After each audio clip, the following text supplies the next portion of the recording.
ये कहानी है झारखंड के गोड्डा जिले से और ये कम से कम 20 साल पुरानी है। और ये कहानी संथाल परगना की है। ये कहानी शुरू होती है एक छोटी सी गांव से। मैं नाम नहीं लूंगा, पर आप लोग वहां जाके पता कर सकते हैं। ये कहानी शुरू होती है दो चुड़ैल के बारे में जो लोगों ने मिलकर जिंदा जला दिया है।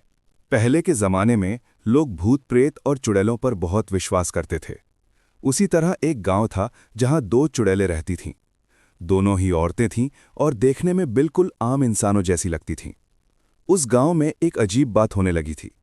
हर महीने एक दो लोग मर जाते थे, बिना किसी बीमारी के। डॉक्टर आते, जांच करते, लेकिन कोई बीमारी पकड़ में नहीं आती। लोग डरने लगे थे, पर सच से अनजान थे, क्योंकि किसी को नहीं पता था कि गांव में दो डायनें छुप कर रहती हैं। एक दिन पूर्णिमा की रात थी। गांव का एक लड़का शिव शंकर पास के गांव से अपनी एक जान पहचान की लड़की को साथ लाया था। रात बहुत काली थी। आसमान में चांद भी बादलों में छुपा हुआ था। दोनों गांव के बाहर एक बड़े पत्थर पर बैठकर बातें कर रहे थे। चारों तरफ सन्नाटा था, सिर्फ झिंगुरों की आवाज। तभी शिवशंकर की नजर दूर एक पुराने पेड़ के नीचे जलती आग पर पड़ी। इतनी रात को वहां कौन होगा? लड़की ने डरते हुए कहा। शिवशंकर ने सोचा, शायद कोई खाना बना रहा होगा, लेकिन रात के 12 बजे। उसी पल आग के पास से दो परछाइयां उठीं। परछाइयां नहीं, जैसे लंबे बालों वाली औरतें हों। अचानक हवा ठंडी हो गई, पेड़ हिलने लगे और आग अपने आप बुझ गई। फिर अंधेरे में से एक भारी आवाज आई, आज फिर किसी की बारी है। शिवशंकर का शरीर जम गया। उसे तब समझ आया, गांव में जो लोग मर रहे थे वो किसी बीमारी से नहीं, बल्कि चुड़ैलों की वजह से मर रहे थे। और आज रात शायद उसकी बारी थी। तभी ये सब देखने के बाद दोनों गांव के तरफ तेजी भाग गए और घर पहुंचकर दोनों सांस लेने लगे। और शिवशंकर की गर्लफ्रेंड बोला, आज के बाद मैं आपसे मिलने नहीं आऊंगी। रात को कुछ समय साथ बताने के बाद सुबह के 4 बज गया और लड़की को घर पहुंचा दिया। लेकिन शिवशंकर उस आवाज को नहीं भूल पाया और सुबह होते ही और एक की मौत का खबर सुनाई दिया कि एक आदमी की मौत हो गया। और ये सब सुनने के बाद शिवशंकर और भी डर गया।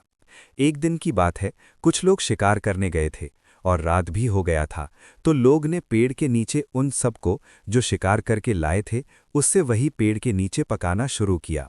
सब पकने के बाद वो लोग वहीं पर खाने लगे और दारू भी पीने लगे।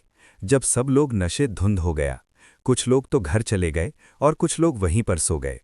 जब सब लोग नशे में धुत हो गए तो जंगल की हवा अचानक ठंडी हो गई। पेड़ों के पत्ते बिना हवा के ही सरसराने लगे। जो लोग घर चले गए थे उन्हें तो कुछ पता नहीं चला, लेकिन जो लोग उसी पेड़ के नीचे सो गए थे उनके लिए वो रात आखिरी साबित होने वाली थी। अचानक आधी रात को खर खर जैसी आवाज आने लगी, जैसे कोई जमीन घसीटते हुए चल रहा हो। एक आदमी की नींद खुली। उसने आंख खोली तो देखा, उसी पेड़ के ऊपर उल्टी लटकी हुई एक औरत की परछाई। उसके बाल जमीन तक लटक रहे थे और आंखें बिल्कुल जलती हुई लाल। वो आदमी डर के मारे चिल्लाना चाहता था, लेकिन उसकी आवाज गले में ही अटक गई। धीरे धीरे वो परछाई नीचे उतरी और फुसफुसाई, जो मेरा शिकार बनेगा वही अगली खबर बनेगा। सुबह होते ही पूरे गांव में हड़कंप मच गया। जंगल में शिकार करने गए 3 लोगों की लाश मिली। चेहरे पर डर ऐसा जैसे मौत से पहले कुछ बहुत भयानक देखा हो। ये खबर जब शिवशंकर तक पहुंची तो उसका शरीर ठंडा पड़ गया। उसे वही आवाज फिर से याद आ गई। अब उसे यकीन हो गया था, ये कोई अफवाह नहीं थी। गांव में सच में कुछ है और अगला नंबर शायद उसी का हो सकता है। तभी भीड़ में से एक लड़का धीरे से बोला, मैंने उस रात 2 औरतों को जाते देखा था। सब लोग रुक गए। लड़के ने डरते हुए कहा, रात के ठीक 12 बजे एक मंगू चाची थी और दूसरी शोभा चाची। उसी के बाद मौत की खबर आई थी। कुछ लोग चुप हो गए, लेकिन ज्यादातर बोले, बिना सबूत किसी पर इल्जाम मत लगाओ। लोग बात को टालकर घर चले गए। पूर्णिमा की रात। कुछ दिन बाद पूर्णिमा आई। गांव वालों ने तय किया, आज सच्चाई देखनी ही होगी। कुछ लोग पेड़ के पास छिप गए, कुछ उन दोनों औरतों के घरों पर नजर रखने लगे। रात के 12 बजे दोनों औरतें चुपचाप अपने अपने घरों से निकलीं। उनके हाथों में कुछ काला सा था और उनके कदम सीधे उसी पेड़ की ओर बढ़े। पेड़ के नीचे पहुंचते ही उन्होंने जमीन पर कुछ घेरा बनाना शुरू किया। तभी किसी ने फुसफुसाकर कहा, "ये तो वही जगह है।" अचानक गांव वाले बाहर निकल आए।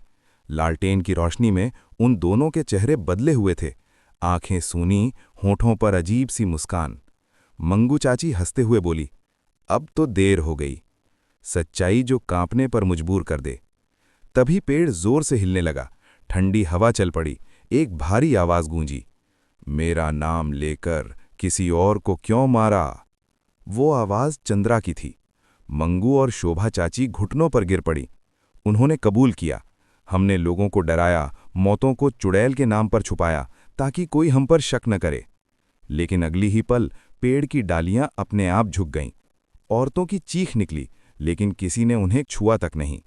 सुबह जब सूरज निकला, पेड़ के नीचे सिर्फ उनकी परछाइयां पड़ी थीं और हवा में एक आखिरी आवाज, "जो बेगुनाह के नाम पर खून करेगा, उसका नाम भी मिट जाएगा।"